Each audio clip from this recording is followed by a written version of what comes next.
नमस्कार विद्यार्थी मित्रो, बघा आपण मागच्या लेक्चरमध्ये पोलीस भरतीच्या PYQची सिरीज चालू केली, ज्याच्यामध्ये आपण सूत्रावर आधारित क्वेश्चन घेतले। या व्हिडिओमध्ये आपण काय बघणार आहे की एकचल समीकरणावर बघा असे तर भरपूर प्रश्न आले, जवळपास 100+ प्रश्न आले, पण आपण त्याच्यातले मोजके आपण प्रत्येक टाईपचे एक एक दोन दोन प्रश्न काय करूया कव्हर करूया, जेणेकरून तुमची रिव्हिजन होईल। आपला उद्देश काय आहे की आपल्याला कमी वेळामध्ये मॅक्झिमम कॉन्सेप्ट या क्लिअर झाल्या पाहिजे, कारण की आता काही दिवसानंतरच आपल्या पोलीस भरतीची एक्झाम होणार आहे, जेणेकरून तुमचा फायदा होईल। या उद्देशाने आपण ही सिरीज चालू केली आणि तुम्ही चांगला रिस्पॉन्स देत आहे, असंच रिस्पॉन्स देत राहा। आणि हा व्हिडिओ जिथपर्यंत पोहोचला नाही तिथपर्यंत पोहोचण्याचं कार्य फक्त तुम्ही करू शकता आणि ते कार्य तुम्ही चांगल्या प्रकारे करणार, ठीक आहे। तर आपण काय करूया, एकचल समीकरणावर आधारित प्रश्न घेऊया। एकचल समीकरण कोणाला सांगायचं, ठीक आहे। तर एकचल समीकरण सगळ्यांना माहीत आहे, ठीक आहे। तरी पण आपण एक क्विक रिव्हिजन म्हणून घेऊ की एकचल समीकरण कोणाला सांगायचं। तर एकचल समीकरण कोणाला सांगतात नेमकं, याच्यावर भरपूर प्रश्न आले, ठीक आहे। त्याच्यातले आपण मोजके बघा, हा मॅक्झिमम एक्झामला, मग ती एक्झाम कोणती असो, तुमची MPSC असो या UPSC असो या कोणती एक्झाम असो, त्याच्यामध्ये एकचल समीकरणावर खूप प्रश्न येतात। बघा बेसिक काय याचं हे आपण जाणून घेऊया। आणि ह्याचा वापर कुठे करतो, जिथेही मांडणी आली, पट आली, मोठा आला, लहान आलं, या प्रत्येक ठिकाणी आपल्याला एकचल आणि दोनचल या समीकरणाचा काय करावा लागतो, वापर करावा लागतो। मी काय म्हटलं पुन्हा एकदा सांगतोय की एकचल समीकरण आपण कुठं वापरतो, जिथं लहान, मोठा, पट, निमपट या प्रकारचं जेव्हाही स्टेटमेंट येते त्यावेळेस आपल्याला एकचल समीकरणाचा वापर करावा लागतो। हा कोणत्या चॅप्टरमध्ये वापरतोय आपण, तर मॅक्झिमम चॅप्टरमध्ये किंवा आपण अंकगणितामध्ये जवळपास एकचल समीकरणाचा वापर करतो, ठीक आहे। एकचल समीकरण ज्याला आलंय त्याला अंकगणितामधले बरेचसे प्रश्न काय होतात, सॉल्व्ह होतात, ठीक आहे। जेणेकरून आपल्याला ते प्रश्न सॉल्व्ह होईल। आणि मी काय म्हटलं व्हिडिओच्या सुरुवातीला की मॅक्झिमम प्रश्न हे एकचलवर आलेले आहेत। हा व्हिडिओ तुम्ही शेवटपर्यंत बघा, याच्यामध्ये आपण चांगले प्रश्न जे मागच्या वेळेस आले PYQ, ठीक आहे। मी काय म्हटलं PYQ म्हणजेच काय, मागच्या वर्षी आलेले चांगले प्रश्न आपण घेण्याचं काय केलं, त्या व्हिडिओमध्ये प्रयत्न केलेला आहे, जेणेकरून तुमचा काय होईल, फायदा होईल। मग एकचल समीकरण कोणाला सांगायचं, की एकचल समीकरण काय बघायची मांडणी कशी असते। बघा आपण फास्टमध्ये एक रिव्हिजन घेऊ की एकचल समीकरण कोणाला सांगतात, तर A ते Z पर्यंत कोणताही एक आपण अल्फाबेट वापरतोय आपल्या समीकरणामध्ये। याची मांडणी कशी असते, तर मांडणी या प्रकारची असते, AX अधिक B बराबर काय C, ठीक आहे। किंवा इथं कॉन्स्टंट पण इथं चल पण असणार, ठीक आहे। बघा हा X जो असतो, हा X घ्या किंवा इथे Z पर्यंत कोणताही एक अल्फाबेट घ्या, त्याची मांडणी बघा कशी असते, AX अधिक B बराबर काय C।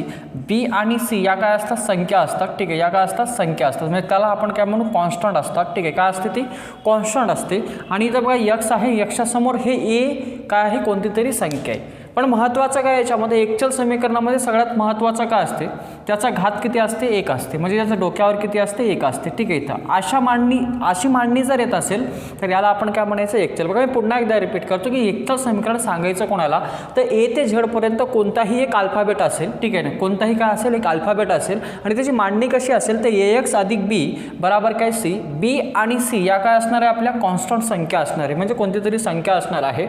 आणि Xच्या समोर A असणार आहे, आणि A म्हणजेच काय, कोणती तरी संख्या, म्हणजे A, B आणि C या कोणत्या तरी संख्या असेल आणि Xचा घात किती असेल, 1 असेल। जेव्हा घात 1 असतो, म्हणजे कोणताही एक चल असतो आणि त्याचा घात 1 असेल, तर त्याला आपण काय म्हणायचं, एकचल समीकरण। याचे खूप आपल्याला वापर करायचा किंवा आपल्याला याच्यावर कसे प्रश्न आले ते बघायचे आहे, ठीक आहे। वापर हा याचा सगळ्याच ठिकाणी होतोय, ठीक आहे ना। ज्याने MPSCला प्रत्येक वेळेस याच्यावर प्रश्न येत असतो, पोलीस भरतीला येतो का, तर मी व्हिडिओच्या सुरुवातीलाच म्हटलंय तुम्हाला की जवळपास 100च्या जवळपास 100 किंवा आपण हा 100च्या जवळपास एकचल आणि दोनचलवर काय आलेलं आहे, क्वेश्चन आलेले आहे, ठीक आहे। हे समजलं असेल। A, B आणि C काय आहे, या कोणत्या तरी संख्या आहे, कोणत्या तरी एकाला काय लागतोय, A ते Z पर्यंत कोणता एक अल्फाबेट लागतो। मग हे आपण म्हटलं की A ते Z पर्यंत, मग ABC काय, तर ABC आपण या संख्या मानल्या आणि X हा काय मानला, आपण चल मानला आणि त्याचा घात किती असला पाहिजे, 1 असला पाहिजे। अशा मांडणीला आपण काय म्हणतो, एकचल समीकरण म्हणत असतो, ठीक आहे। इथपर्यंत आपल्याला क्लिअर झालं असेल। आपण इथून एकदम बेसिक पासून क्वेश्चन चालू करूया। आता कोणाच्या मनात हा प्रश्न आला असेल की इथं नसणार का, X असू शकतो, ठीक आहे ना, फक्त त्याचा घात काय असला पाहिजे, 1 असला पाहिजे, बस मुद्दा काय आपला की त्याचा घात 1 असला पाहिजे आणि त्या समीकरणामध्ये कोणताही एकच चल आला पाहिजे, म्हणजे इकडे X आला तर इकडं पण X आला पाहिजे आणि इकडं Y आला असेल तर इकडं पण Yच आला पाहिजे, तरच त्याला आपण काय म्हणू, एकचल। आणि दुसरा पॉईंट काय म्हटलं आपण की त्याचा घात किती असला पाहिजे, 1 असला पाहिजे, त्यालाच आपण काय म्हणणार, एकचल समीकरण म्हणणार, ठीक आहे। इथपर्यंत समजलं असेल। बघा पुढचं आता याच्यामध्ये आपण एक क्वेश्चन कव्हर करूया की जेणेकरून तुमचा तुमचा काय होईल फायदा होईल. मी बेसिक प्रश्न घेतले 2, ठीक आहे. असे भरपूर प्रश्न आले, जवळपास 7-8 प्रश्न हे बेसिकवर आले. बेसिक म्हणजेच काही या मांडणीवर आले, ठीक आहे. आणि काही शाब्दिकमध्ये दिले आणि त्या शाब्दिकची मांडणी आपल्याला कशात करायची होती, एक चलमध्ये. एक प्रश्न घेऊया. बघा स्क्रीनवर प्रश्न तुम्हाला दिसेल, ठीक आहे. आणि मी तुम्हाला आपल्या टेलिग्रामवर याची PDF 1 दिवस आधीच किंवा व्हिडिओच्या आधीच मी पाठवत असतो, ठीक आहे. ते तुम्ही आधी घरी प्रॅक्टिस करा किंवा ते बघा आणि नंतर व्हिडिओ बघा, जेणेकरून तुमचा काय होईल फायदा होईल. जे पहिल्यांदा हा व्हिडिओ बघत आहे त्यांनी काय करायचं, या व्हिडिओच्या डिस्क्रिप्शन बॉक्समध्ये मी काय करणार आहे, टेलिग्रामची लिंक देणार आहे. तिथून माझं टेलिग्राम चॅनल तुम्ही जॉईन करा, जेणेकरून पुढे येणाऱ्या व्हिडिओची आधीच तुम्हाला PDF मिळेल आणि त्या PDFचा तुम्हाला फायदा काय होईल. तुम्ही सुरुवातीला ती प्रॅक्टिस करा किंवा प्रयत्न करा, आपल्याला किती जमतात त्याच्यानंतर मी त्याचे काय देईल तुम्हाला सोल्युशन देईल, ठीक आहे. बघा पहिला प्रश्न काय सांगतोय, ठीक आहे. सांगली पोलीसला आलेला आहे, बेसिक प्रश्न आहे, ठीक आहे. आधी आपण काय म्हटलं की आधी बेसिकपासून आणि लेवल कशी आहे आपल्या प्रश्नाची बघा, पूर्ण व्हिडिओ बघा, कारण की आपण सुरुवातीला बेसिक घेतले. मी तुम्हाला येत असेल तरी बघा, कारण की तुमचे एक रिव्हिजन होऊन जाईल आणि शेवटी आपण टप लेवलचे प्रश्न पण कव्हर केलेले आहेत. पहिला प्रश्न काय सांगते बघा, सांगली पोलीसला आलेला आहे. स्क्रीनवर तुम्ही प्रश्न बघा, तुम्हाला दिसत असेल, ठीक आहे. पहिला प्रश्न आहे तुमचा y अधिक 7y प्लस, ठीक आहे, 2y बराबर, ठीक आहे, 10. तर म्हटलंय, तर मी पुन्हा प्रश्न लिहितोय, तर 10y ची किंमत किती. बघा y ची न विचारता काय विचारली त्यांनी, 10y ची किंमत विचारलेली आहे. प्रश्नामध्ये काय म्हटलंय, y अधिक 7y अधिक 2y बराबर 10, तर 10y ची किंमत किती हे मला क्वेश्चनमध्ये काय केलंय विचारलंय. बघा आता की 10y ची किंमत विचारली, मला y ची नाही विचारली, सोपं आहे, एवढं काही अवघड नाही. बघा उत्तर काढताना बघा, y अधिक 7y अधिक 2y बराबर किती 10. बघा यांच्या घात किती आहे, एक आहे, म्हणजे क्वेश्चन काय एक चल समीकरणाचा आहे आणि एकच चल आहे. बघा चल कसं आहे, एकच आहे, y, ठीक आहे. एक तर x पाहिजे किंवा y किंवा कोणताही येते झेडपर्यंत अल्फाबेट पाहिजे आणि त्याचा घात किती असला पाहिजे एक आपण आधीच क्लिअर केलं आहे. बघा मग y अधिक 7y अधिक 2y, तर हे किती झालं 10y, तर 10y बराबर काय y, तर 10y ची किंमत किती 10, ठीक आहे ना. झालं आपल्या प्रश्नाचं उत्तर. एवढं सोपं आहे, ठीक आहे. आपण प्रश्न पाहून घाबरतोय, काय विचारलं आपल्याला प्रश्नामध्ये की 10y ची किंमत किती, जे आपण काय केलंय सॉल्व्ह केलं. बेसिक प्रश्न आहे, सांगली पोलीसला आलाय, आपण काय केलं कव्हर केलं. मागच्या वेळेस सांगली पोलीसला हा प्रश्न आलेला आहे, ठीक आहे. आणि हे प्रश्न पोलीस भरतीला तसेच MPSCला पण येत असतात, ठीक आहे. कारण एखादा विद्यार्थी समजा MPSCची तयारी करतोय, त्यांनी हा व्हिडिओ पाहावा का, तर आवश्यक पहा, कारण तेच प्रश्न बघा MPSCला जे प्रश्न आले तेच पोलीस भरतीला काय झाले रिपीट झाले, ठीक आहे. आणि गणितामध्ये असं काहीच नसते की पोलीस भरतीला येणारे प्रश्न MPSCला येणार नाही किंवा MPSCला येणारे प्रश्न पोलीस भरतीला येणार नाही, ठीक आहे. कन्सेप्टवर सगळ्यात महत्त्वाचं गणित हा विषय असा आहे की गणित विषयामध्ये आपल्याला रट्टा मारून जमत नाही, कन्सेप्ट क्लिअर पाहिजे. मग कन्सेप्ट क्लिअर असेल तर आपण कोणत्याही पोलीस भरती असो, पोलीस भरतीपासून तर MPSC UPSC पर्यंत आपण सगळे प्रश्न काय करू शकतो, टॅकल करू शकतो. कधी, जेव्हा आपल्या कन्सेप्ट हा क्लिअर असेल, ठीक आहे. बघा प्रश्न काय सांगते आपण झालंय आणि सोपं आहे, काहीच नाही. 10y ची किंमत विचारली होती, तर 10y ची किंमत किती 10. जर मला प्रश्नामध्ये y ची किंमत जर विचारली असती तर y ची किंमत काय आली असती आपली, ठीक आहे. 10y बराबर 10, तर y ची किंमत काय, तर y बराबर काय 10, हा गुणिला इकडे काय झाला भागीला, तर y ची किंमत किती आली असती 1. पण मला प्रश्नात काय विचारलं 10y, तर 10y ची किंमत किती 10. हा पहिला प्रश्न आहे, समजला असेल आणि लिहून घेत चला, ठीक आहे, जेणेकरून तुम्हाला काय होईल फायदा होईल, ठीक आहे ना. आणि व्यवस्थित व्हिडिओला स्टॉप करायचं आणि ते पूर्ण प्रश्न काय करायचं लिहून घ्यायचं, जेणेकरून तुम्हाला काय तुमच्याकडे ते नोट्स राहील आणि तुम्हाला एक्झामच्या आधी क्विक रिव्हिजनसाठी ते काय होईल फायद्याचं होईल, ठीक आहे. बघा पुढचा प्रश्न काय सांगतो तिकडे या, समजला असेल व्यवस्थित, ठीक आहे. पुढचा प्रश्न हा पहिला प्रश्न आहे, ठीक आहे. दुसरा प्रश्न स्क्रीनवर दिसेल तुम्हाला, ठीक आहे. बघा दुसरा प्रश्न काय सांगतो तिकडे या. दुसरा प्रश्न असा आहे, ठीक आहे, की 2/5, बघा स्क्रीनवर बघा तुम्ही की 2 किती आहे 5 आहे. ओके, काय म्हटलं प्रश्नामध्ये की 2 किती आहे 5, तर 2/5 बराबर x - 1/10.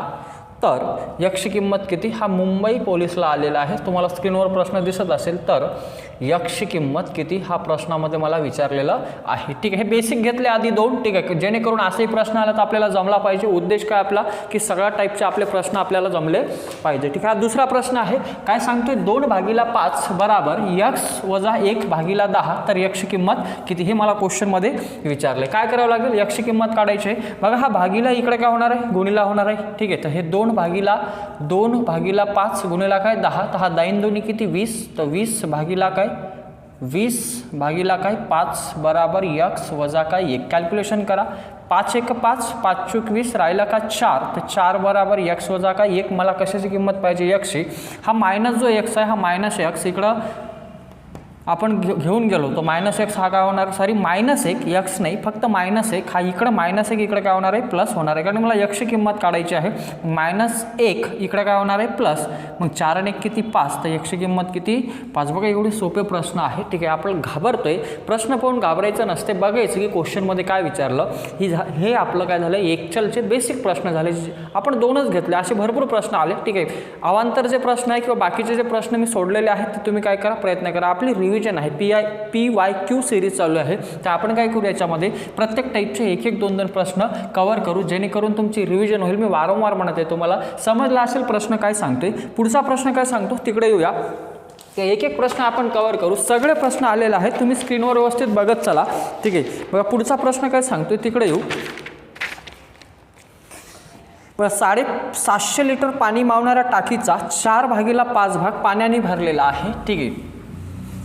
तर टाकीचा अजून किती, तर टाकीत अजून किती लिटर पाणी मावेल, ठीक आहे, असा प्रश्न आहे. काय म्हटलं प्रश्नामध्ये की 750 लिटर पाणी मावणाऱ्या टाकीचा 7/5 भाग पाण्याने भरलेला आहे, तर त्या टाकीचा अजून किती लिटर पाणी मावेल किंवा त्या टाकीत अजून किती लिटर पाणी मावेल, हा प्रश्नामध्ये विचारले. बघा टाकीची क्षमता किती दिली मला, तर टाकीची क्षमता दिली 750 लिटर, आणि त्या टाकीमध्ये, ठीक आहे, तर टाकी किती, त्या टाकीचा 4/5 भाग, तर टाकीचा किती 4/5 भाग पाण्याने भरलेला आहे, तर त्या टाकीमध्ये अजून किती लिटर पाणी मावेल हे मला प्रश्नामध्ये विचारले. काय म्हटलं मी पुन्हा रिपीट करतोय की टाकीची क्षमता 750 लिटर आहे आणि त्या टाकीमध्ये 7/15 भाग पाण्याने भरलेला आहे, तर त्या टाकीमध्ये अजून किती लिटर पाणी मावेल. बघा मी तिन्ही मेथडनं सांगतोय, ठीक आहे. बेसिक जर म्हटलं तर बेसिक कसं आहे, ठीक आहे.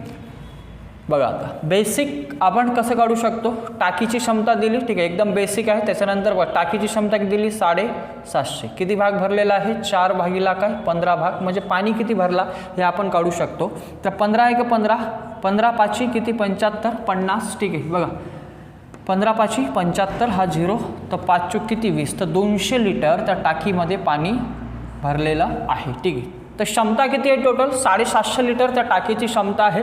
किती लिटर पाणी भरलेलं आहे 200 लिटर भरलेलं आहे, म्हणजे अजून किती मावेल, ठीक आहे. बघा 750 पैकी 200 लिटर भरलेलं आहे, म्हणजे अजून पाणी किती मावेल, तर आपण ते जर काढतो म्हटलं तर टोटल टाकीची क्षमता 750 लिटर, त्याच्यामध्ये पाणी किती भरलेलं आहे तर 200 लिटर भरलेलं आहे, म्हणजे अजून किती मावेल, ती 750 वजा किती 200, तर किती 550 लिटर अजून त्या टाकीमध्ये काय मावेल, पाणी मावेल, ठीक आहे ना. सिंपल प्रश्न आहे, काहीच नव्हतं प्रश्नामध्ये. काय म्हटलंय ते आपण बघितलंय, ठीक आहे. बघा सोपं आहे पण एक्झामला आलेलं, आपण असे सोपे प्रश्न चुकवतोय, हे खूप सोपे आहे, ठीक आहे. पण आपण काय करतोय गडबडीत किंवा घाईमध्ये एक्झाममध्ये सोपं आहे म्हणून आपण क्वेश्चन व्यवस्थित वाचत नाही, ठीक आहे ना, आणि त्यामुळे आपला प्रश्नाचं उत्तर चुकू शकते. बघा बरेच विद्यार्थी काय करतात की याचं उत्तर काय देण्याचा प्रयत्न करतात 200, ठीक आहे.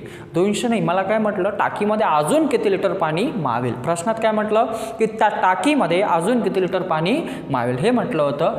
तर किती लिटर मावेल, ठीक आहे. भरलेला किती आहे 200 लिटर, आणि म्हटलं होतं की 750 लिटर टाकीची क्षमता आहे, 4/15 भाग पाण्याने भरलेला, तर अजून किती लिटर, 750चा 4/15 भाग काढला, 200 लिटर पाणी त्या टाकीत आहे, अजून किती मावेल, तर क्षमता किती 750, 200 लिटर भरलेला आहे, म्हणजे अजून किती मावेल, तर 550 लिटर इतका पाणी त्या टाकीमध्ये मावेल, ठीक आहे. समजलं असेल, ठीक आहे. या प्रकारे सॉल्व करू शकता किंवा दुसऱ्या प्रकारे कसं सॉल्व करू शकता मी क्विकमध्ये सांगून देतो. और बघा 4/5, 4/15 भाग टाकीचा भरलेला, याचा अर्थ काय 15 पैकी 4 भाग भरलेला आहे, म्हणजे किती भाग शिल्लक आहे, किती भाग शिल्लक आहे, तर भाग किती 15 पैकी 4 भाग भरला, म्हणजे 11 भाग खाली आहे, ठीक आहे. म्हणजे टोटल टाकीची क्षमता छेदामधली मानायची, ठीक आहे ना, नेहमी लक्षात घ्या छेदामधली संख्या, ठीक आहे. म्हणजे टाकीची क्षमता टोटल किती आहे 15 आहे, आणि 15ची किंमत किती 750, तर एकची किंमत किती 15 5 75, 15 पैकी 4 भरलेला आहे, बाकी किती आहे 11, तर 11ची किंमत किती 11 5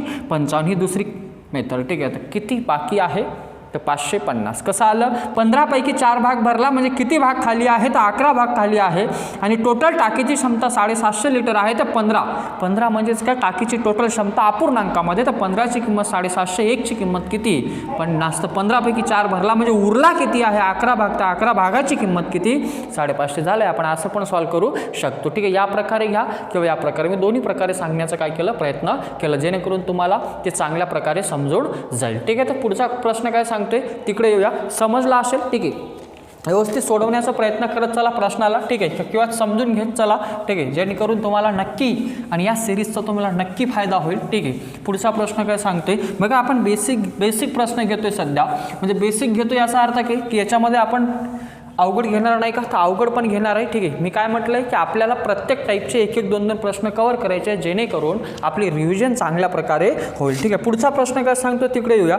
बघा, एका संख्येचा 1/3 भाग 120 आहे, तर त्या संख्येचा 2/3 भाग किती. बघा, एका संख्येचा म्हटलं. ठीक आहे, एका संख्येचा, ती संख्या माहीत नाही तर काय असते x. ठीक आहे, एक चलमधली एका संख्येचा, ते एका संख्येचा म्हणजे x चा 1/3 भाग पाण्याने भरला आहे आणि 1/3 भाग म्हणजे 120 आहे. मग एका संख्येचा 1/3 भाग बराबर किती 120. तर म्हटलं तर त्याच संख्येचा, ओके काय म्हटलंय, तर नंतरचं पहिले ती संख्या काढायची, नेहमी लक्षात घ्या. तर नंतर फक्त ती संख्या म्हटली तर इथपर्यंत समाप्त झाला, पण तर त्या संख्येचा 1/3 भाग, त्या संख्येचा 2/4 भाग असं जर म्हटलं, त्यावेळेस पहिले ती संख्या काढायची, नंतर तो तरचा भाग आहे तो नंतर सोडवायचा. ठीक आहे, तर काय म्हटलं, तर त्याच संख्येचा म्हणजे त्याच संख्येचा 2/9 भाग किती. ठीक आहे, ती संख्याच माहीत नाही तर त्या संख्येचा आपण 2/9 भाग काढणार आहे का नाही. मग आधी आपल्याला काय करावं लागेल, ती संख्या. बघा प्रश्न बघा स्क्रीनवर, एका संख्येचा 1/3 भाग 120, तर ती संख्या कोणती, तर x बराबर. ठीक आहे, हा भागीला इकडे गुणे झाला तर 12 किती 36, म्हणजे ती संख्या किती आली तुमची 360. ती संख्या आली 360. मला प्रश्नात काय म्हटलं, तर त्याच संख्येचा 2/9 भाग, मग x ची किंमत किंवा त्या संख्येची किंमत किती आली, तर त्या संख्येची किंमत आली 360. तर 360चा किती भाग, 2 भागीला काय 9 भाग, तर 9×1 9, 9×2 18. ठीक आहे, सॉरी 9×2 18 नाही, इथं 9 ठीक आहे 18 नाही 36 आहे, तर 9×1 9, 9×4 36 आणि हा 0 म्हणजे 40. तर 40×2 किती 80. तर त्या संख्येचा 2/9 भाग किती असणार आहे, आपला 80 असणार आहे. समजलं असेल तुम्हाला प्रश्नामध्ये. बघा काय म्हटलंय ते बघायचं. सगळ्यात महत्त्वाचं असतं की क्वेश्चनमध्ये काय म्हटलंय त्यानुसार त्या प्रश्नाला टॅकल करायचं. आपण काय करतोय, प्रश्नच आपल्याला व्यवस्थित आपण वाचत नाही, त्याच्यामुळे आपले चुकतात, येणारा प्रश्न पण चुकून जातोय. कशामुळे, कारण की आपण प्रश्न केअरफुली वाचत नाही. ठीक आहे, एक्झाममध्ये सगळ्यात महत्त्वाचं असतं की प्रश्न व्यवस्थित वाचावं, नंतरच त्या प्रश्नाचं उत्तर काढावे. ठीक आहे, ऑटोमॅटिक आपल्याला त्या प्रश्नाचं उत्तर निघून जाते. ठीक आहे, हा प्रश्न कुठं आला, तर बुलढाण्याला आलेला आहे मागच्या वेळेस. ठीक आहे, चालकला 2019च्या एक्झामला. पुढचा क्वेश्चन बघा. ठीक आहे, समजला असेल. याला तुम्ही दुसऱ्या प्रकारे सोडू शकता. एका संख्येचा 1/3 भाग म्हणजेच काय की 3 पैकी 1 भाग म्हणजेच काय 120. तर ती संख्या किती 360. 360चा 2/9 भाग काढा, उत्तर तेवढंच मिळणार आहे. ठीक आहे ना, मग त्या संख्येचा 2/9 भाग तर किती 300, त्याच संख्येचा 2/9 भाग. ठीक आहे, तर 9×1 9, 9×36, तर 40×2 किती 80. असंही काढू शकता. आपल्यावर आहे की आपल्याला त्या प्रश्नाला कसं टॅकल करायचं. ठीक आहे, एकदा बेसिक समजून घ्या आणि हे रिव्हिजन बघा व्यवस्थित. ठीक आहे, आणि तुम्हाला याचा खूप फायदा होईल. ठीक आहे, चला पुढचा प्रश्न काय सांगतोय तिकडे येऊया. समजला असेल, पुढचा प्रश्नाकडे येऊया की पुढचा प्रश्न काय सांगतो आपल्याला.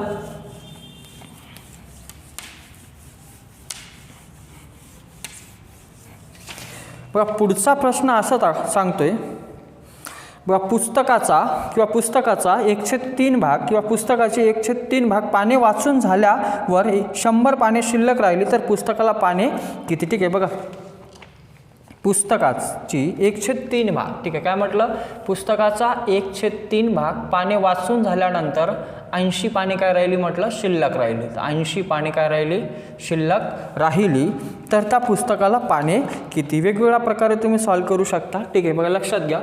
पुस्तकाचा 1/3 भाग वाचला याचा अर्थ काय, 3 पैकी 1 भाग वाचला म्हणजे राहिला किती 2 भाग, आणि 2 भाग इकडं शिल्लक राहिला आणि इकडे किती राहिला 100. तर 2 भागाची किंमत किती 100. 2 भागाची 2 भागाची किंमत 100, तर 1ची किंमत किती 50. तर पुस्तकाला एकूण पाने किती, तर बघा 3. ठीक आहे, नेहमी मी काय म्हटलंय, छेदामध्ये असणारी संख्या ही ते पूर्ण संख्या किंवा पूर्ण क्षमता ही डिनोट करत असते. मग 1ची किंमत 50 तर 3ची किंमत किती 150, तर त्या प्रश्नाचं उत्तर आलं किती 150. तुम्ही एक्सने सॉल्व करू शकता. समजा त्या पुस्तकाला एकूण पाणी एक्स, ठीक आहे, किती वाचला 1/3 भाग वाचला, राहिला किती 2/3 भाग, ठीक आहे, त्यानुसारही सॉल्व करा तरी त्या प्रश्नाचं उत्तर आपल्याला मिळून जाईल. ठीक आहे, किती त्या पुस्तकाला पाणी किती मग 150, ठीक आहे. बघा पुस्तकाचा 1/3 भाग वाचून झाल्यानंतर किती पाणी शिल्लक राहिली होती 100 पाणी शिल्लक राहिली होती. म्हणजे 1/3 भाग म्हणजे 3 पैकी 1 भाग वाचला म्हणजे शिल्लक राहिला किती 2 भाग. इथं 2 भाग तर इकडे किती 100, तर 2ची किंमत 100, 1ची किंमत 50. पुस्तकाला एकूण पाणी किती म्हटलं तर पुस्तकाला एकूण पाणी म्हणजे काय छेदामध्ये असणारी संख्या ही काय असते आपली एकूण डिनोट करत असते. मग 3ची किंमत किती 150, तर पुस्तकाला पाणी किती 150 झाला. बघा एवढं सोपं आहे. ठीक आहे, प्रश्न बघा व्यवस्थित वाचा. याच्यामध्ये वेगवेगळ्या प्रकारचे प्रश्न येतात, तुम्हाला ते जमेल व्यवस्थित ते सोडवण्याचा काय करा प्रयत्न करा. ठीक आहे, पुढचा प्रश्न बघा.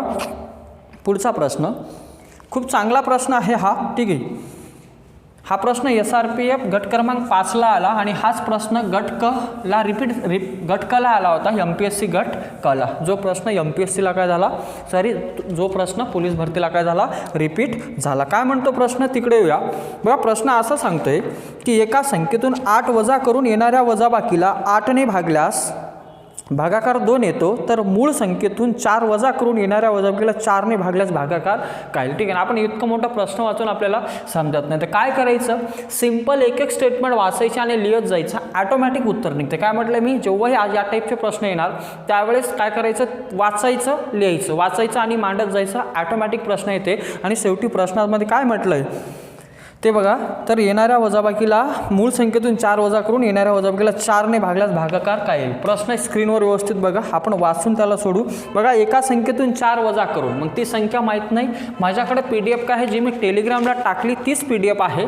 ठीक आहे, बघा मी जे PDF टाकली होती टेलिग्रामला अनसॉल्ववाली तीच आहे माझ्याकडं. ठीक आहे, ते तुम्ही व्यवस्थित बघत चला, जेणेकरून कधी कधी स्क्रीनवर काय होतंय की प्रश्न हा सिली मिस्टेक होऊन जाते. ठीक आहे ना, शक्यतोवर होत नाही पण होत असेल म्हणून मी काय करतो हातामध्ये PDF ठेवत असतो. ठीक आहे, बघा पुढचा प्रश्न तोच जो आपण घेतला आहे. एका संख्येतून म्हटलं ती एका संख्येतून म्हणजे ती संख्या माहीत आहे का मला माहीत नाही, तर एका संख्येतून फक्त मांडत चला ऑटोमॅटिक उत्तर येऊन जाते.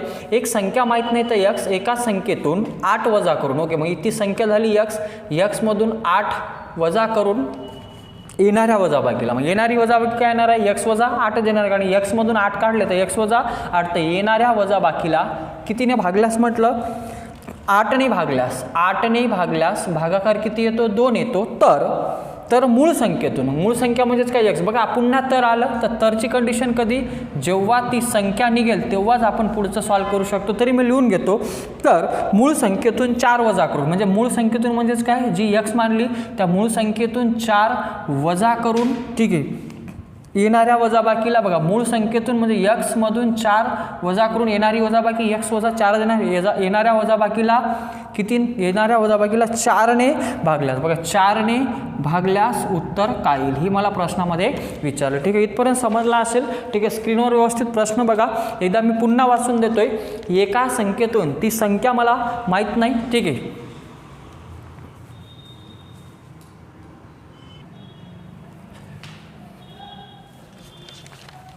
बघा तर आपण काय केलं ही मांडणी केली आणि आपल्याला काय विचारलं तर ती संख्या विचारली, तर आपण इथून सहज काढू शकतो. ठीक आहे, इथून काय काढा आधी ती संख्या काढा. महत्त्वाचं काय आपल्याला ती संख्या काढणे, संख्या काढली तरच आपण त्या तरमधली स्टेटमेंटचं उत्तर काढू शकतो. इथून सॉल्व करा तर हा भागीला इकडे काय होतो गुणीला, तर x वजा किती 8 बराबर हा भागीला इकडे गुन्हे झाला तर 8 2 किती 16, तर x बराबर बघा मला x ची किंमत काढायची आहे. हा -8 इकडे काय होणार आहे प्लस, तर किती ही 24, कारण की 16 हा -8 इकडे गेला तर 16 आणि 8 किती 24, तर ती संख्या किती आली माझी 24. मला काय म्हटलं त्याच संख्येतून 4 वजा करून येणाऱ्या वजाबाकीला कितीनं भागल्यास 4ने भागल्यास उत्तर किती येणार. आता इथं x ची किंमत ठेवा. ठीक आहे, कारण की आपली x ची किंमत ती संख्या किती आली आपली 24, ती संख्या इथं ठेवा.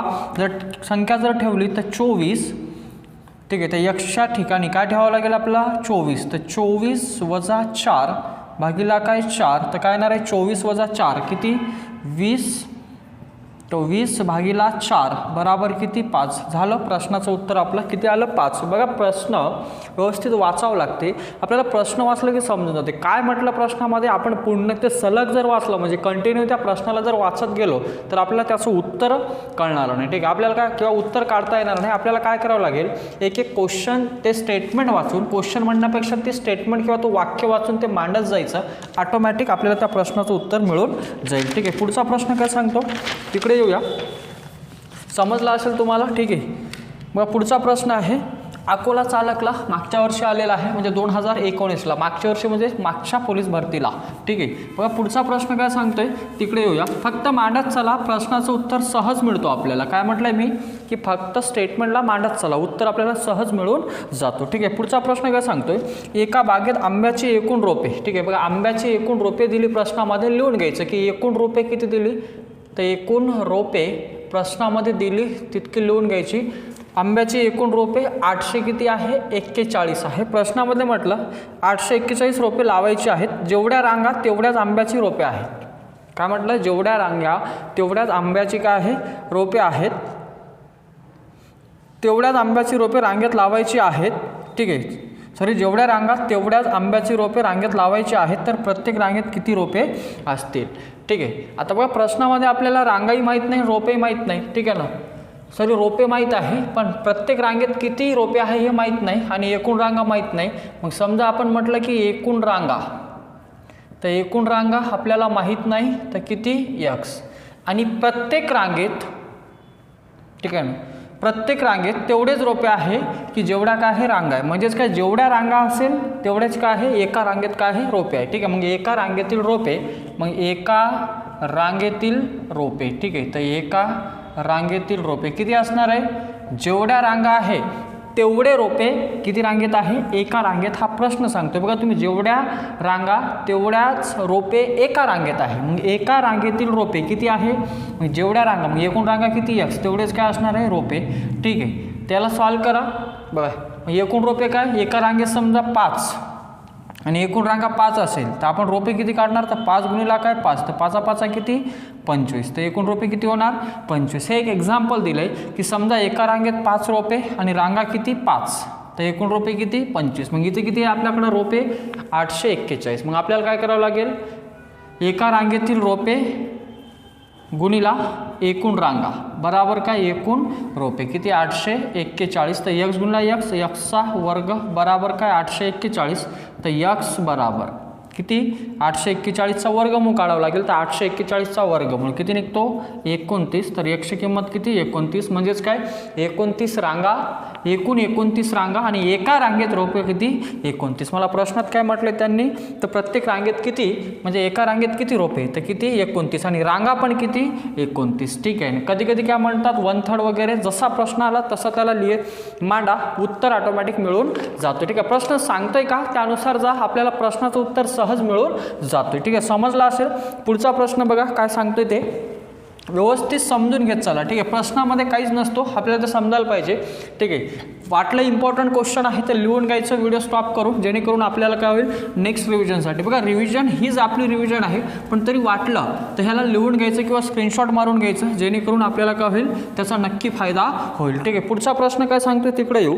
बघा एका व्यक्तीने 2000 रुपये कर्ज 4 हप्त्यात परत केले व प्रत्येक हप्ता आधीच्या हप्त्यापेक्षा 50 रुपयांनी जास्त आहे तर पहिला हप्ता किती रुपयाचा असेल. ठीक आहे. म्हणजे एकूण कर्ज किती घेतलं तर एकूण कर्ज घेतलेलं आहे प्रश्नामध्ये दिलं की एकूण कर्ज किती घेतलं आपण लिहून घ्यायचं की एकूण कर्ज दिलं घेतलं किती 2000 किती 2000 आणि किती हप्त्यात परत केलं 4 हप्त्यात परत केलं आणि प्रत्येक हप्ता आधीच्या हप्त्यापेक्षा कितीने जास्त आहे 50 रुपयांनी जास्त आहे. मग पहिला हप्ता दुसरा हप्ता ठीक आहे. तर एकूण हप्ते किती आहे 4 मग पहिला हप्ता ठीक आहे त्याच्यानंतर काय दुसरा हप्ता नंतर काय तिसरा हप्ता आणि काय चौथा हप्ता. ठीक आहे. असा असणार. मग पहिला हप्ता कितीचा आहे माहीत नाही तर x ठीक आहे तर लिहायचं पहिला हप्ता दुसरा हप्ता पहिल्यापेक्षा कितीने जास्त 50ने जास्त म्हणजेच काय x अधिक काय 50 हा झाला तुमचा दुसरा हप्ता. अच्छा तिसरा हप्ता काय येणार आहे त्याच्या आधीच्या हप्त्यापेक्षा 50ने जास्त, म्हणजे दुसरा हप्ता x अधिक 50 असेल तर तो किती x अधिक 50 अधिक 50 म्हणजेच किती x अधिक काय 100. आणि चौथा हप्ता काय असणार आहे तर चौथा हप्ता त्याच्या आधीच्या हप्त्यापेक्षा किती ना 50ने जास्त, म्हणजेच काय x अधिक आधीचा हप्ता किती होता x अधिक 100 तो 50ने सॉरी हां x अधिक 100 त्याच्यापेक्षा 50ने जास्त, म्हणजेच काय x अधिक किती 150. आणि असं मिळून तो किती कर्ज परत करतो 2000. तर बराबर किती 2000. सॉल्व करा उत्तर निघून जाते x x x x x आणि x तर किती 4x. ठीक आहे 150 आणि 100 250 250 आणि हे 50 किती 300. तर 300 बराबर किती 2000. मला पहिला हप्ता काढायचा आहे म्हणजेच पहिला हप्ता म्हणजे x ची किंमत हा प्लस 300 इकडे काय होतो मायनस. तर 4x बराबर किती 4x बराबर किती 2000 वजा 300 म्हणजेच किती 1700. तर 4x ची किंमत 1700 तर x बराबर किती 1700 भागीला काय 4 कॅल्क्युलेशन करा 4 1 4 4 चूक 16 उरला किती 1 4 2 8 उरले किती 2 आणि 4 पंच किती 20. तर पहिला हप्ता कितीचा असणार 425 रुपयाचा हा पहिला हप्ता असेल. ठीक आहे समजला असेल बघा सिंपल आहे. ठीक आहे पहिला हप्ता दुसऱ्या हप्त्यापेक्षा कितीने जास्त होता 50 ने. एकूण हप्ते किती आहे 4 हप्ते आहे. आपण पहिला हप्ता माहीत नाही तर x मानला. आपण कोणालाही x मानू शकतो पण बेटर आहे की पहिल्या हप्त्याला माना जेणेकरून आपल्या प्रश्नाचं उत्तर आपल्याला लवकर मिळून जाईल. ठीक आहे समजला असेल. पुढचा प्रश्न काय सांगतो तिकडे येऊया. ठीक आहे स्क्रीनशॉट मारून घ्या वाटलं तर. ठीक आहे बघा पुढचा प्रश्न काय सांगतो तिकडे येऊया. स्क्रीनवर व्यवस्थित प्रश्न बघत चला. ठीक आहे पुढचा प्रश्न असं सांगतोय की एका संख्येच्या 1/5 पटीतून त्याच संख्येची 1/12 पट वजा केल्यास 28 येतात तर ती संख्या कोणती. बघा एका संख्येच्या तर ती संख्या विचारली आणि एका संख्येच्या म्हटलं ती संख्या आपल्याला माहीत आहे का तर ती संख्या आपल्याला माहीत नाही. तर ती संख्या काय असणार आपली x. ठीक आहे माहीत नाही म्हणजे एक चल आहे म्हणजेच काय ती संख्या झाली आपली काय x झाली असेल. ठीक आहे मग बघा एका संख्येच्या म्हटलं ती संख्या मला माहीत नाही तर त्या संख्येला काय घ्यावं लागेल मला x. तर एका संख्येच्या चा अर्थ गुणाकार होतो. एका संख्येच्या 1/5 पटीतून ओके मग एका संख्येच्या एक संख्या x 6चा अर्थ गुणाकार 1/5 पटीतून त्याच संख्येची त्याच म्हणजेच काय पहिल्या संख्येच्या त्याच संख्येच्या 1/12 पटीतून 1/12 पट काय केल्यास वजा केल्यास उत्तर किती येते म्हणते किंवा किती मिळते 28 मिळते. तर ती संख्या कोणती. ठीक आहे सॉरी बरं काय येणार आहे समजलं आपल्याला. एका संख्येच्या 1/5 पटीतून त्याच संख्येची म्हणजेच काय x त्याच संख्येच्या 1/12 पट वजा केल्यास वजाचा अर्थ मायनस वजा केल्यास उत्तर किती मिळते 28. कॅल्क्युलेशन करा. तर x भागीला काय 5 वजा x 1 x तर x भागीला काय 12 बराबर किती 28. चलस बघा छेद हा समान नाही तर छेद समान करतो कसं करतो तिरपा करतो. तर 12 आणि छेद समान नाही तर आपण LCM काढतो किंवा तिरपा करतो. तिरपा गुणाकार केला तर 12 गुणिला x तर 12x हा इकडे गेला 5 गुणिला x तर 5x भागीला 12 पंच किती 60 म्हणजे काय केलं इकडून इकडं 12 गुणिला x 12x इकडून इकडे गेलो 5 गुणिला x 5x आणि या दोघांचा गुणाकार 12 पंच 60 बराबर किती 28. तर 12x मधून 5x गेले राहिले किती 7x भागीला किती 60 बराबर किती 28. x ची किंमत काढायची आहे. हा गुणिला इकडे भागीला भागीला गुणिला मग हे 7 1 7 7 चूक किती 28. तर x बराबर हा भागीला इकडे गुणिला झाला तर इथं बघा 6 चूक किती 24. तर x ची किंमत किती 240 म्हणजे ती संख्या किती आली आपली 240. बघा फक्त मांडत चला आपल्याला सहज त्या प्रश्नाचं उत्तर मिळून जाते. ठीक आहे ना गडबड नाही करायची एकदम इझी आणि व्यवस्थित त्या प्रश्नाला समजून घ्यायचं आपल्याला उत्तर सहज मिळून जाते. आपण जर गडबड केली किंवा घाई केली तर आपल्याला काय होतंय आपल्याला ते प्रश्नाचं उत्तर काढता येत नाही किंवा आपण काय ते चुकून टाकतो. घाई नका करू व्यवस्थित समजून घ्या. ठीक आहे ना म्हणजे पटापट काढण्याच्या मागे आपण काय करतोय की घाईमध्ये हा प्रश्न चुकून टाकतो किंवा आपल्याला ते मांडताना आपण चुकून जाते. प्रश्न वाचा व्यवस्थित आपल्याला त्या प्रश्नाचं उत्तर इझिली मिळून जातोय. ठीक आहे पुढचा प्रश्न काय सांगतोय तिकडे येऊया. बघा हा प्रश्न कुठे आला होता गोंदियाला. ठीक आहे ना गोंदिया पोलीस. आता पुढचा प्रश्न असं सांगतोय एका झाडाची उंची 5 फूट आहे. ठीक आहे ना काय म्हटलंय एका झाडाची उंची 5 फूट आहे. ठीक आहे प्रश्न असा सांगतोय की एका झाडाची उंची किती फूट आहे म्हटलं 5 फूट आहे. ती दरवर्षी 1/10 पटीनं वाढते तर 3 वर्षानंतर त्याची उंची किती असेल. ठीक आहे हे प्रश्नामध्ये म्हटलं म्हणजे झाडाची उंची दिली किती तर झाडाची उंची आज आहे किती 5 फूट. किती म्हटलं 5 फूट आहे. आज त्याची उंची किती फूट आहे 5 फूट. दरवर्षी किती वाढते बनते ते स्वतःच्या उंचीपेक्षा 1/10 ने वाढते. ठीक आहे, म्हणजे याच्या 1/, म्हणजे एका वर्षानंतर काय होणार आहे, मग एका वर्षानंतर स्वतःच्या म्हणजेच काय आज किती आहे 5, तर त्याच्या किती 1/10 पट वाढते. ठीक आहे, तिथून कॅल्क्युलेशन करा. 5 × 1 = 5, 5 × 2 = 10, म्हणजेच किती 0.5, कारण 1/2 म्हणजे 0.5, म्हणजे एका वर्षानंतर किती येणार आहे 5 + 5 म्हणजेच किती 5.5 फूट इतकी होणार एका वर्षानंतर. मला प्रश्नात काय म्हटलं 3 वर्षानंतर म्हटलं.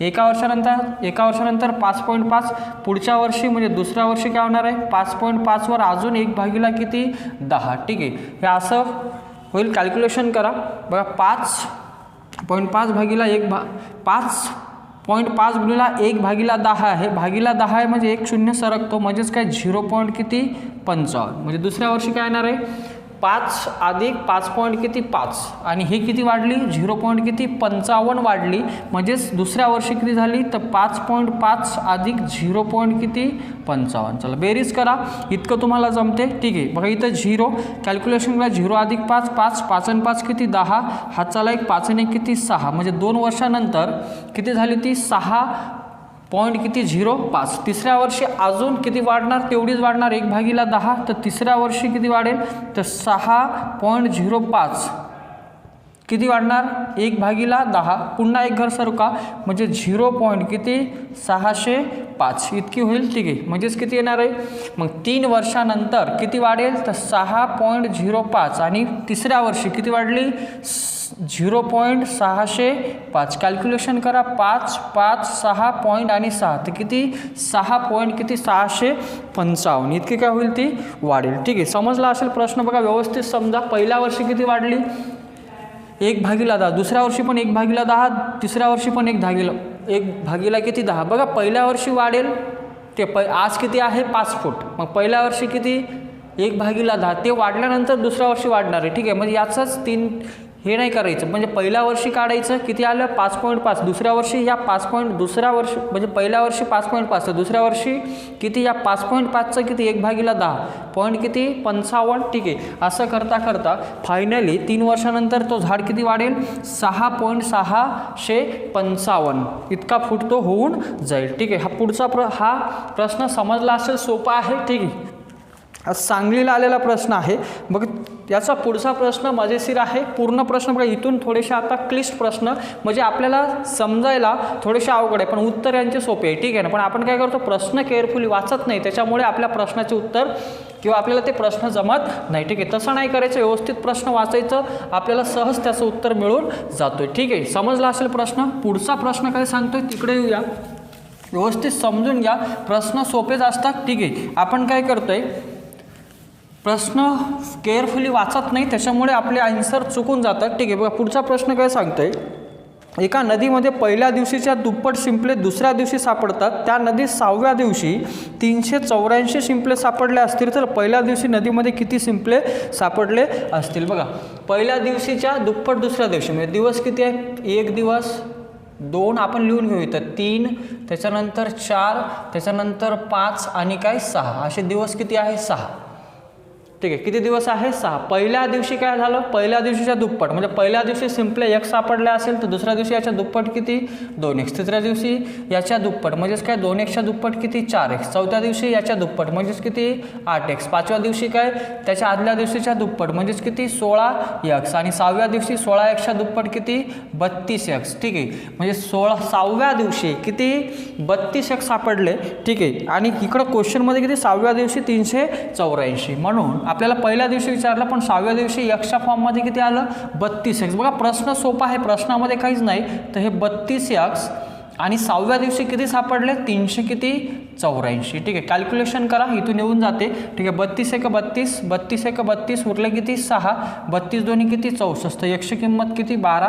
तर पहिल्या दिवशी किती सिंपले सापडले असेल 12 सिंपले सापडले असेल. बघा किती सोपा प्रश्न आहे, पण आपण काय करतोय प्रश्नाला वाचत नाही केअरफुली. ठीक आहे, पहिल्या दिवशी पहिल्या दिवशीच्या दुप्पट दुसऱ्या दिवशी, ठीक आहे, दुसऱ्या दिवशीच्या दुप्पट तिसऱ्या दिवशी, तिसऱ्या दिवशीच्या दुप्पट चौथ्या दिवशी, असा प्रश्न आहे. आपण फक्त त्याला मांडत गेलो. बघा प्रश्न किती सोपा आहे, काही नाही प्रश्नामध्ये, ठीक आहे. व्यवस्थित सॉल्व्ह केलं तर आपल्याला ते सहज समजून जातो, ठीक आहे. समजला असेल प्रश्न, ठीक आहे. बघा व्हिडिओ आवडत असेल तर लाईक करा आणि मित्रांपर्यंत काय करा, शेअर करा, जेणेकरून त्यांचा पण काय होईल, फायदा होईल, ठीक आहे. तुम्हाला समजत असेल व्यवस्थित, ठीक आहे. बघा पुढचा प्रश्न काय सांगतोय, समजला असेल बघा, व्यवस्थित समजून घ्या त्याला.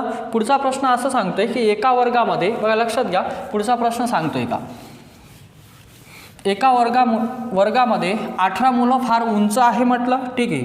जर या उंच मुलांची संख्या एकूण मुलांच्या संख्येच्या 3/4 असेल आणि त्या वर्गात एकूण विद्यार्थ्यापैकी 2/3 मुले असतील तर त्या वर्गात एकूण किती मुली असतील, ठीक आहे ना. किती मुली असतील म्हटलं. बघा एका वर्गामध्ये उंच मुलं किती आहे, फक्त प्रश्न वाचा, ठीक आहे. आणि विचारलं का, मुली विचारले, फक्त प्रश्न बघा. एका वर्गामध्ये उंच मुलं किती आहे, तर आपण लिहून घेतलं की उंच मुले किती आहे, तर उंच मुले आहे 18, ठीक आहे. आणि जर या उंच मुलांची संख्या एकूण मुलांच्या संख्येच्या, ठीक आहे, आता एकूण मुलं किती आहे, आता माहीत नाही, एकूण मुलांच्या म्हटलं तर एकूण मुलांच्या फक्त लिहून घ्यायचं, एकूण मुलांच्या 3/4 असेल, ठीक आहे ना. 3/4 कोणते मुलं, तर उंच मुलं, फक्त लिहून घ्यायचं. बघा एकदम इझी आहे, काही नाही प्रश्नामध्ये, फक्त लिहित चला. काय म्हटलं की उंच मुलं किती आहे, 18. आणि काय म्हटलं पूर्व प्रश्नामध्ये, जर उंच मुलांची संख्या, जर समजा उंच मुलांची संख्या एकूण मुलाच्या किती पट आहे, 3/4 पट. मग एकूण मुलं माहीत नाही तर एकूण मुलांच्या 3/4 पट कोणते मुलं, उंच मुलं. काय आपल्याला प्रश्नामध्ये काय दिलं, उंच मुलं. इथून काय निघते, एकूण मुलं. उंच मुलं किती आहे, 18, ठीक आहे. गुणिला 3/4, हा भागिला गुणिला भागिला, तर 3 × 3, 3 × 18, तर 6 × किती, 24, ठीक आहे. तर एकूण मुले, मी शॉर्टकटमध्ये लिहितो, तर एकूण मुले किती आले, तर एकूण मुलं किती आले, 6 × किती, 24, तर एकूण मुले आले किती, 24, ठीक आहे. पण मला मुले नाही विचारले, काय विचारल्या, एकूण मुली, पण ते एकमेकावर आधारित आहे, आपण लिहून घेतलं व्यवस्थित, ठीक आहे. बघा पुढं काय म्हटलं, आणि त्या वर्गात एकूण विद्यार्थ्यापैकी, बघा त्या वर्गात एकूण विद्यार्थ्यापैकी, पहिले काय होतं एकूण मुलं, आता काय म्हटलं, एकूण विद्यार्थ्यापैकी 2/3 काय असणार, मुले. म्हणजे एकूण विद्यार्थी जे आहे तर एकूण विद्यार्थ्यापैकी, ठीक आहे, 2/3, 2 काय असणार, 3, हे काय असणार, मुले असणार. काय म्हटलं, मुले असतील म्हटलं, तर इथं मुले असतील, ठीक आहे. एकूण मुलं, इथं काय लिहू आपण, एकूण मुलं, ठीक आहे ना. एकूण विद्यार्थ्याच्या किती, 2/3 काय आहे,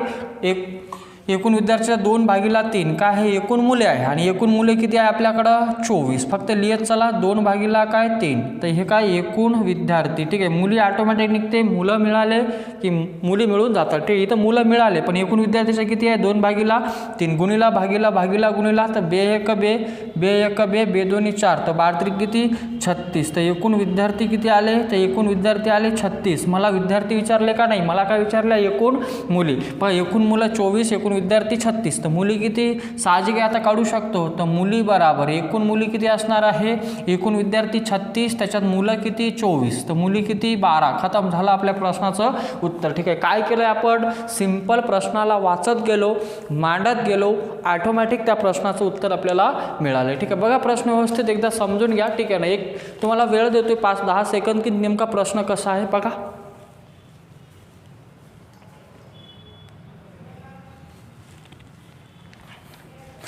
समजला असेल किती मस्त क्वेश्चन आहे, ठीक आहे. आणि मस्त आहे, व्यवस्थित बघा, प्रश्नामध्ये काही नाही, व्यवस्थित त्याला समजून घ्या, आपल्याला सहज समजून जाते, ठीक आहे. नाही समजलं पुन्हा बघायचं व्हिडिओला, ठीक आहे. मी पूर्ण क्वेश्चन व्यवस्थित तुम्हाला समजून सांगितलं, ठीक आहे. पुढचा प्रश्न काय सांगते बघा, मी काय म्हटलं होतं व्हिडिओच्या सुरुवातीला की पहिले आपण बेसिक घेऊ. बघा आता तुम्हाला लेवल कळाली असेल की आपण काय केलं, म्हणजे सगळ्या टाईपचे प्रश्न कव्हर करण्याचा प्रयत्न केला, ठीक आहे. हा प्रश्न कुठं आला होता, तर नागपूर पोलीसला आला होता हा प्रश्न, ठीक आहे. खूप चांगला प्रश्न होता, ठीक आहे. बरेच मुलं याला सोडण्याचा प्रयत्न करतात, ठीक आहे, की आपल्याला जमत नाही. प्रश्न सांगितला काय त्यानुसार बघा, एकदा आपल्याला क्वेश्चन समजला की त्या प्रश्नाचं उत्तर सहज मिळून जातं. मी नेहमी म्हणतो की पहिले प्रश्न व्यवस्थित वाचा, आपल्याला त्याचं उत्तर सहज मिळून जातं, ठीक आहे. एकूण मुली किती आहे, मग 12, एकूण काय असणार आहे, मुली असणार आहे. समजला असेल, ठीक आहे. पुढचा प्रश्न काय सांगतो तिकडे येऊ, ठीक आहे. व्यवस्थित स्क्रीनवर प्रश्न बघा, सांगतोय का आणि काय करायचं आपल्याला, ठीक आहे. आणि मी जेव्हा तुम्हाला हे PDF दिली होती तेव्हा तुमचे प्रश्न तुम्हाला कुठं अडचण गेली आता समजलं असेल, ठीक आहे, की आपण काय करतोय किंवा आपण काय गडबड करतोय आपल्याला अंदाज येतोय. बघा पुढचा प्रश्न आहे, गोट्याच्या एकूण खोक्यामध्ये लाल गोट्यापेक्षा 3 पांढऱ्या गोट्या कमी आहेत आणि हिरव्या गोट्यापेक्षा 5 पांढऱ्या गोट्या जास्त आहे.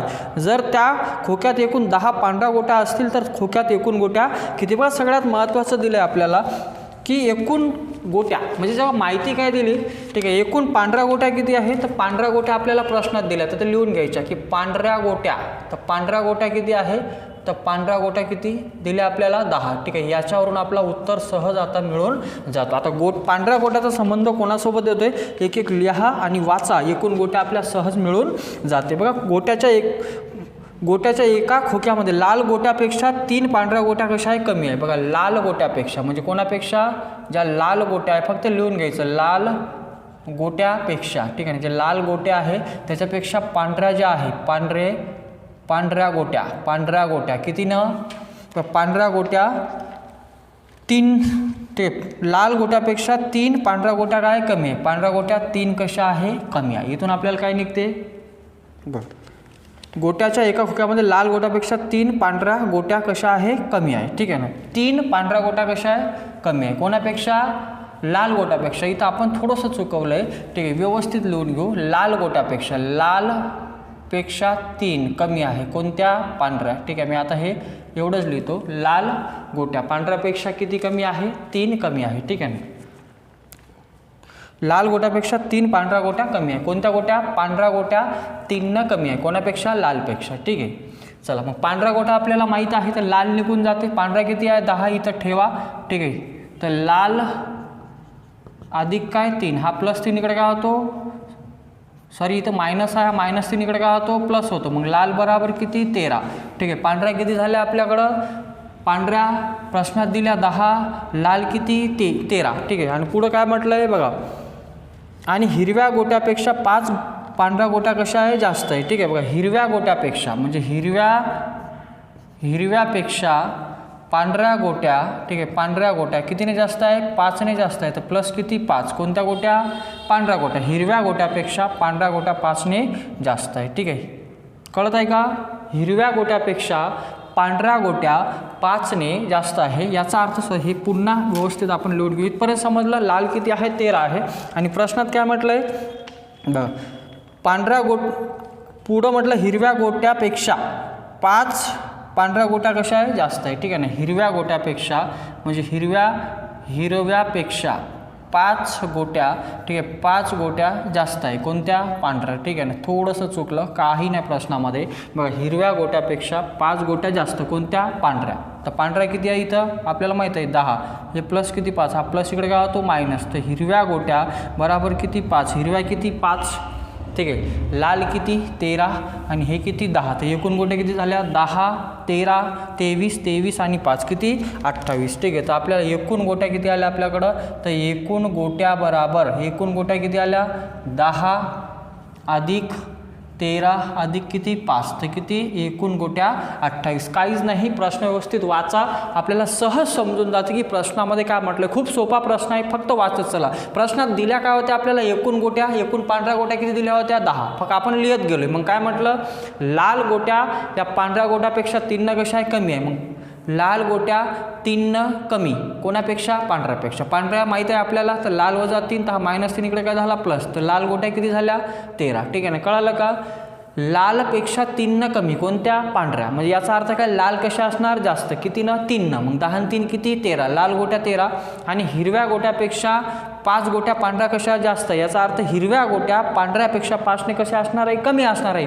मग पांढऱ्या गोट्या किती आहे, 10 आहे, तर हिरव्या किती 5 कमी, म्हणजेच किती, हिरव्या किती येणार आहे, 5. म्हणजे एकूण गोट्या किती आपल्या 28, ठीक आहे. फक्त प्रश्न वाचायचा, इझिली आपल्याला समजून जाते, ठीक आहे. काही नाही, प्रश्नामध्ये आपल्याला सहज त्या प्रश्नाचं उत्तर काढता येते, ठीक आहे. पुढचा प्रश्न बघा समजला असेल. पुढचा प्रश्न काय सांगतो तिकडे येऊया.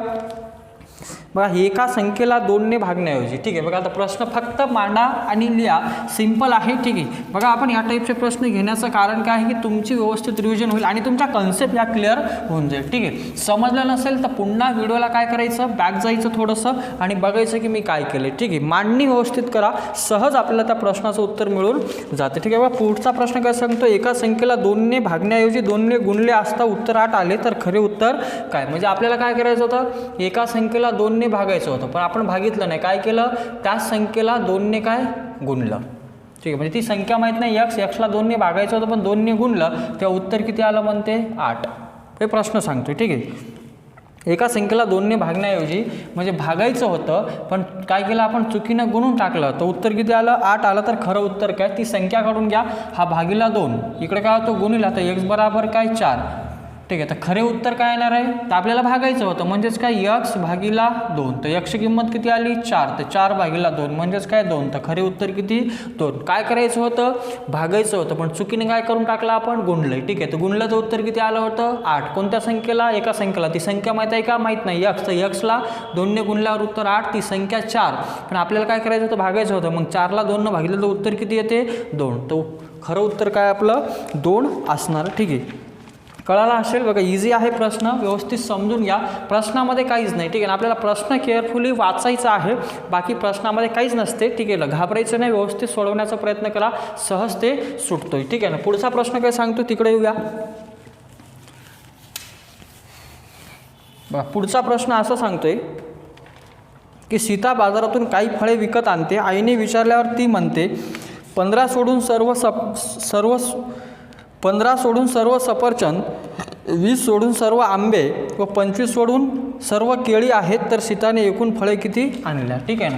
बघा ह्याला शॉर्टकटमध्ये आणि एक्सने काढू शकता, ठीक आहे. वेगवेगळ्या पद्धती आहे की समजा एकूण फळे माहीत नाही तर आपण काढू की एकूण फळे आपल्याला माहीत नाही तर एकूण फळे काय मानल्या, एक्स मानले, ठीक आहे. मग त्याच्यात सफरचंद, ठीक आहे, म्हणजे पहिलं काय आहे सफरचंद, या पहिल्या मेथडनं. नंतर काय आहे आंबे, ठीक आहे, सफरचंद आहे, नंतर काय आहे आंबे आणि काय केळी, या 3 प्रकारचे आपल्याकडे काय फळे आहे, ठीक आहे. मग जेव्हा सीताच्या आईनं सीताला विचारलं तर सीतानं उत्तर कसं दिलं की किती सोडून, तर 25 सोडून, किती सोडून, सॉरी 15 सोडून, प्रश्नामध्ये काय म्हटलं 15 सोडून काय सफरचंद आहे, मग एकूण फळाचे किती 15 सोडले, मग एकूण फळं किती आहे एक्स, तर एक्समधले 15 सोडले तर काय सफरचंद, ठीक आहे. एक्समधले 20 सोडले, किती सोडले 20 सोडले तर काय आहे आंबे, आणि एक्समधून किती सोडले 25 सोडले, आय थिंक 25 सोडले तर काय आहे केळी आहे.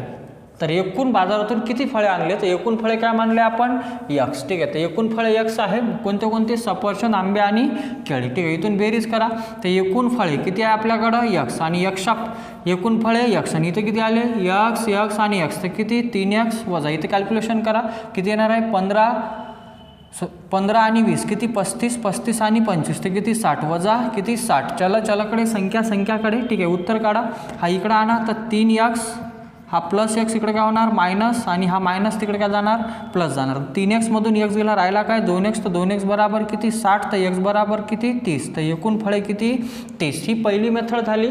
दुसऱ्या प्रकारे कसं सोडू शकतो आपण, बघा लक्षात घ्या, एकूण फळे सीताने किती आणली 30, हे झाली बेसिक मेथड. आता याची ट्रिक कशी बनते तिकडे येऊया.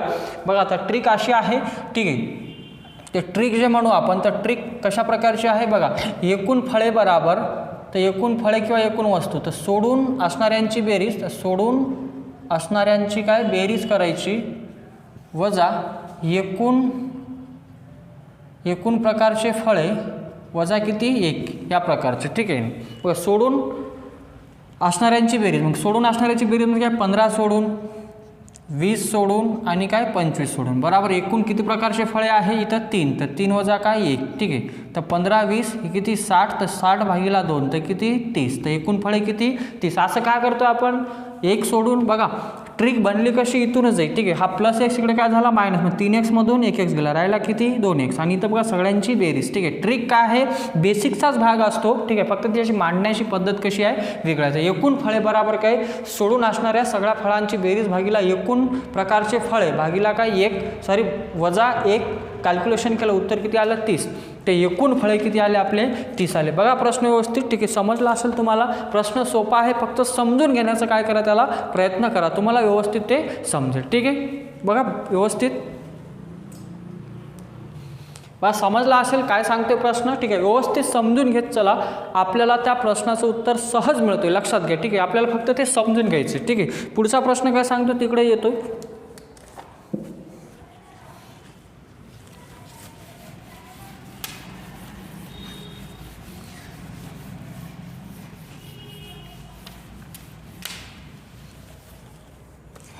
पुढचा प्रश्न असं सांगतो की रमेशला सुरेशच्या पगाराच्या तिप्पट तर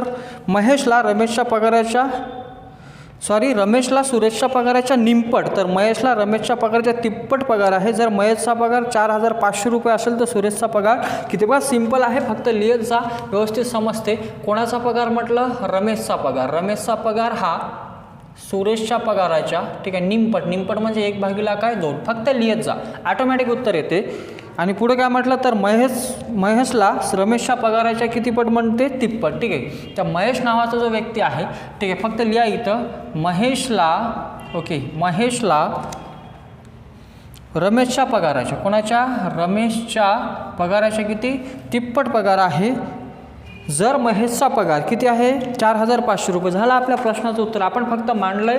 बघा, रमेशचा पगार हा सुरेशच्या पगाराच्या निंपट, तर महेशचा पगार हा रमेशच्या पगाराच्या किती पट आहे, तिप्पट आहे. जर महेशचा पगार, कोणाचा पगार दिला, महेश, तर महेशचा पगार किती आहे, 4,500. तर इथून काय निघतो, रमेश, तर रमेशचा पगार रमेशच्या पगाराचे किती पट आहे, तिप्पट. मग हा गुणिला 3 इकडे काय होतो, भागीला 3 1 3 3 1 3 3 5 15 म्हणजे किती, 1,500 रुपये. हा कोणाचा पगार आला, रमेशचा पगार आला. रमेशचा पगार आला की कोणाचा निघतो आपल्याकडं, सुरेशचा पगार निघून जातो. ठीक आहे, सिंपल आहे, जे म्हटलंय ते लिहा. मग रमेशचा पगार किती आला आपल्याकडं, 1,500. ठीक आहे, 1,500. तर सुरेशचा पगार काढायचा, तर सुरेश गुणिला 1/2, हा भागीला 2 इकडे काय होतो, गुणिला, तर 15 2 किती, 30 म्हणजेच किती 3,000. तर सुरेशचा पगार किती, 3,000. सिंपल आहे. हा प्रश्न MPSCला आलेला आहे. तोच प्रश्न पोलीस भरतीला काय झाला, रिपीट झाला. याच्यातले मॅक्झिमम प्रश्न हे कुठं आले, MPSCला आले, पण तेच प्रश्न कुठं पोलीस भरतीला पण रिपीट झाले. बघा सिंपल आहे, फक्त व्यवस्थित वाचा, आपल्याला सहज त्या प्रश्नाचं उत्तर निघून जातो. ठीक आहे, समजला असेल.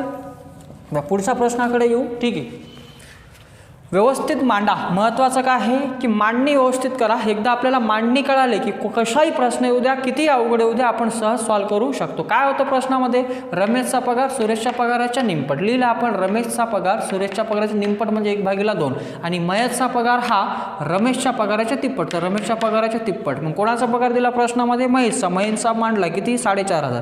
तर 4,500 बरोबर रमेश गुणिला 3, तर भागीला 3 इकडे काय होतो, गुणिला, तर 4500 भागीला 3 किती, 1,500. मग रमेशचा पगार किती आला, 1,500. मग रमेशची तुलना कोणासोबत केली, सुरेशसोबत. ठीक आहे, मग सुरेशसोबत केली तर रमेशचा पगार 1,500 आणि सुरेशच्या किती पट आहे, निंपट आहे. मग सुरेशच्या निंपट हा भागीला 2 इकडे काय झाला, गुणिला, म्हणजे सुरेशचा पगार किती, 3,000. एवढं सोपं आहे. प्रश्नामध्ये काहीच नाही, फक्त व्यवस्थित त्याला आपल्याला समजायचं आहे. एकदा समजलं की आपण प्रश्नाचं उत्तर सहज काढू शकतो. ठीक आहे, समजलं असेल, 2दा रिपीट केलंय. ठीक आहे, बघा समजून घेत चला व्यवस्थित, काही नसते प्रश्नात, मी वारंवार म्हणतोय. ठीक आहे, आपण जर मांडलं की गणित अवघड आहे तर अवघड जातोय, जर सोपं म्हटलं तर सोपं आहे. आणि खरोखर गणित हा सोपा आहे जर आपण व्यवस्थित प्रॅक्टिस केली तर. ठीक आहे ना, हा स्कोरिंग आहे. मी म्हणतोय गणित हा विषय काय, स्कोरिंग आहे. ठीक आहे ना, याला घाबरण्यासारखं काहीच नाही. आणि पोलीस भरतीचा रिझल्ट आणण्यासाठी किंवा कोणत्याही एक्झामचा रिझल्ट आणण्यासाठी आपल्याला गणित येणं खूप आवश्यक आहे. हा रिझल्ट फॅक्टर आहे. आणि पोलीस भरतीला तर येणं खूप आवश्यक आहे, कारण 50% कशाचा वेटेज आहे, फक्त ओनली आणि ओनली मॅथ्सचा वेटेज आहे, म्हणजे गणित आहे. त्याच्यामध्ये अंकगणित, बुद्धिमत्ता आणि रिझनिंग हे तुम्हाला सांगायची गरज नाही पडत, तुम्हाला सगळ्यांना ते माहीत आहे. ठीक आहे, पुढचा प्रश्न काय सांगतो तिकडे येऊया. ठीक आहे, बघा पुढचा प्रश्न काय सांगतो, सगळे चांगले प्रश्न आहेत. ठीक आहे, सगळेच घेण्याचं मी काय केलं, प्रयत्न केले. ठीक आहे, बघा सचिन, सेहवाग आणि धोनी मिळून 228 धावा केल्या. जर सेहवागने धोनीपेक्षा 12 धावा जास्त केल्या व धोनीने सचिनपेक्षा 3 धावा कमी केल्या असतील तर सचिनने किती धावा केल्या असतील. ठीक आहे, बघा सचिन, सेहवाग आणि धोनी इथं लिहून घ्यायचं. सचिन, त्याच्यानंतर काय, सेहवाग आणि धोनी मिळून किती धावा केल्या, फक्त लिहायचं किती, 228 धावा. हा पण प्रश्न पोलीस भरती PSIला आलेला आहे. ठीक आहे, 2012 की 13 तोच प्रश्न पुणेला रिपीट झाला, पुणे पोलीस भरतीला. ठीक आहे, पण सचिन, सेहवाग आणि धोनी मिळून किती 228 धावा केल्या, लिहून घेतलं. पुढं काय म्हटलं, सेहवागने, फक्त लिहायचं सेहवागने धोनीपेक्षा, ठीक आहे, सेहवागने धोनीपेक्षा 12 धावा कशा केल्या, जास्त लिहायचं. सेहवागने धोनीपेक्षा 12 धावा जास्त, ठीक आहे, फक्त लिहत चला, काही नाही, सहज आपल्याला मिळून जाते. ठीक आहे.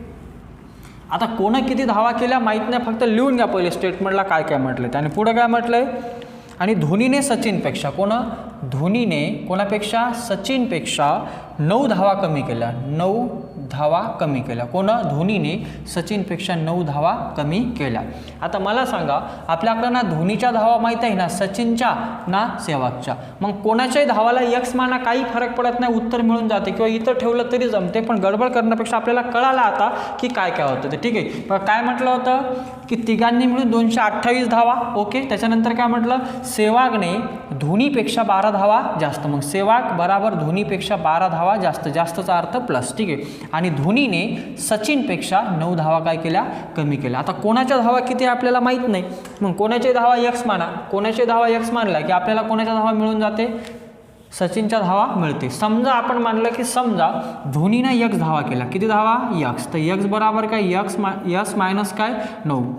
ठीक आहे. मग जर समजा धोनीने एक्स धावा केल्या तर यस मायनस काय 9, तुम्ही कोणालाही माना, काही फरक पडत नाही. ठीक आहे. सेहवागच्या धावा एक्स माना, धोनीच्या की सचिनच्या, कोणाच्याही माना, उत्तर निघते, लक्षात घ्या. ठीक आहे. तुम्ही कोणालाही घेऊ शकता. ठीक आहे. मग मी धोनीच्या धावा काय मानल्या, एक्स, मग सचिनच्या धावा किती असणार आहे, हा -9 इकडे काय झाला प्लस, तर एक्स प्लस 9, तर एक्स प्लस 9 या धावा कोणी काढल्या असेल, सचिननं. ठीक आहे. फक्त मांडत चला. त्याच्यानंतर बघा, सेहवागच्या धावा जर काढायच्या असेल तर सेहवागने किती काढल्या असेल, तर सेहवाग बराबर धोनीच्या धावा किती आहे, एक्स, तर एक्स प्लस किती 12.